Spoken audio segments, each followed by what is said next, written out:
നമ്മൾ റെസ്റ്റോറൻറ്റിലൊക്കെ പോയി കഴിഞ്ഞാൽ പൊറോട്ട ഫിഷ് മാംഗോ കറി പോലെ റെയർ കോംബോ ഒക്കെ ഓർഡർ ആക്കാറുണ്ടല്ലേ.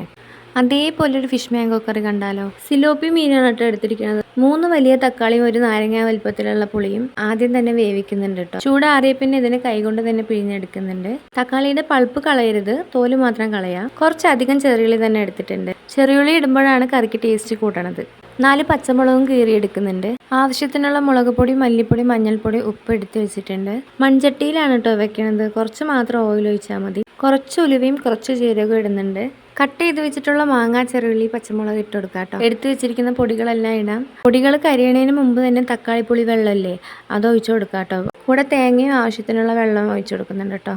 കുറച്ചു നേരം അടച്ച് വെച്ച് തിളപ്പിക്കുക. തിളച്ചതിന് ശേഷം കഴുകി വെച്ചിട്ടുള്ള മീനിടാം. വീണ്ടും അടച്ചു വെച്ച് ലോ ഫ്ലെയിമിൽ ഒരു 5 മിനിറ്റ് ഇട്ട് വെക്കുന്നുണ്ട്. ഇപ്പോൾ ഒരു അടിപൊളി ഫിഷ് മാംഗോ കറി റെഡി ആയിട്ടുണ്ട്. ഇതിന്റെ കൂടെ പൊറോട്ട, ചപ്പാത്തി, ഇടിയപ്പം, പുട്ട്, ദോശ, ഇഡ്ഡലി അടിപൊളിയായിരിക്കും. വീഡിയോ ഇഷ്ടപ്പെട്ടെന്നുണ്ടെങ്കിൽ ലൈക്ക് ചെയ്യുക, സബ്സ്ക്രൈബ് ചെയ്യുക കേട്ടോ.